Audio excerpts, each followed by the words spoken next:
네, 안녕하세요. 멘탈이 전부다의 철이형입니다. 네, 나스닥이 어제 파월의 연설 이후 급등했었는데 하루 만에 5% 폭락에 가까운 하락을 하면서 어제 상승분을 모두 반납하고 추가적으로 하락을 했습니다. 나스닥의 5% 하락은 팬데믹으로 인해 변동성이 극심했던 2020년 6월 이후 처음 있는 일이고요. 그만큼 지금의 시장 상황이 극도로 불안하다는 증거겠죠. 각종 언론에서는 하루 만에 주가가 이렇게까지 급락한 이유를 찾으려고 온갖 지표들과 애널리스트들의 전망을 들이대면서 원인 찾기에 나섰습니다. 어떤 곳에선 연준의 0.5% 금리 인상이 뒤늦게 반영되었다라고 얘기를 하고, 또 어떤 곳에선 연준이 0.75% 금리 인상을 하지 않을 것처럼 얘기를 했지만 실제로는 할 수도 있다는 공포감이 반영되었다고도 하고, 어떤 곳에선 채권 수익률이 3%를 넘었기 때문이라고 하고, 또 어떤 곳에선 실업수당 청구 건수가 소폭 상승했기 때문이다 라고 하면서 이유들을 찾아댔지만 어디에도 진짜 이유다운 이유를 설명한 곳은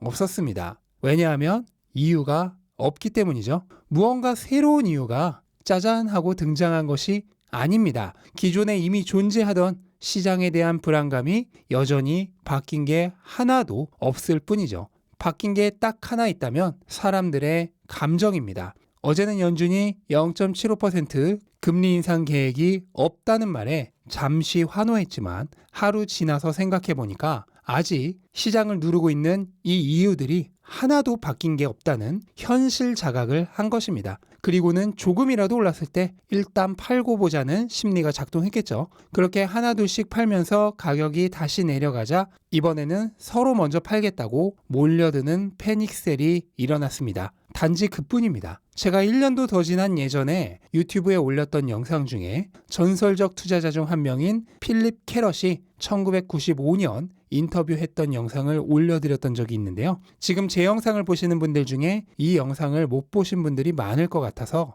우선 한번 보고 오도록 하겠습니다. One of the pleasures of hosting this program has been meeting some of the most successful investors of all time. Back in 1995, I interviewed a stripling of 98 years about the markets. Phil, what's the single most important thing that you have learned about investing over the past 3/4 of a century? Patience. Patience. Expand on that. How do you apply patience? Well, I buy things for myself and for clients to hold for 5 years, 10 years. One of the most remarkable things about you is that you don't rest on your laurels. You're out there every day as an active investor. What do you think of the stock market today? I think it's dangerous at present levels.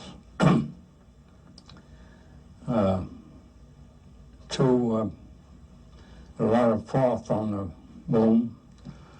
I think probably we're in for maybe something like 1987 when the market went down 500 points in one day. What do you do, given your experience, when you think there may be too much froth, when you think there may be a major correction, even a crash? Do you sell all your stocks? No, I really don't do anything. You did show that patience, I huh? bought them for the long pull, and I've seen a lot of recessions, and I can live through them, and I can do it again, perhaps. 주식시장은 늘 변동성이 존재합니다. 그렇기 때문에 언제나 거품론과 비관론이 공존할 수밖에 없고, 오르면 오르는 대로 무섭고 내리면 내리는 대로 무서워져 보통의 투자자들이 마음 편하게 투자할 수 있는 시기란 거의 존재하지 않습니다. 그건 이 인터뷰가 있었던 1995년에도 마찬가지였고, 그보다 수십 년 전에도 마찬가지였을 거고, 수십 년 후인 지금도 마찬가지입니다. 필립 캐럿이 한 말에 저는 한 가지를 더 보태보도록 하겠습니다. 좋아하는 자산을 계속 사 모으셨으면 좋겠습니다. 가격이 하락하고 약세장이 오고 사람들이 패닉셀을 하고 온갖 비관론자들이 날뛰는 혼돈의 시기일수록 냉정을 유지하고 침착하게 사 모으십시오. 여러분이 잘 알고 좋아하고 그래서 믿음이 가는 기업을 계속 사면 됩니다. 기업에 아무런 문제가 없는데 경기와 시장 상황에 따라 가격이 하락한다며 주식 수를 크게 늘릴 수 있는 아주 좋은 시기가 찾아온 것입니다. 누군가는 그걸 약세장이라고 표현하지만 저는 그걸 축적장이라고 표현합니다. 세계 1위 기업인 애플은 1980년 상장 이후 엄청나게 많은 경제 위기를 보내왔습니다. 1987년 검은 월요일도 만났고 1990년 걸프전으로 인해 발생한 경기 침체, 2000년 닷컴 버블의 붕괴, 2008년 리만 브라더스 사태, 2018년 미중 무역 전쟁, 2020년 팬데믹까지 수많은 경제 위기 상황을 만나는 동안 주가가 급락한 경우도 엄청나게 많았습니다.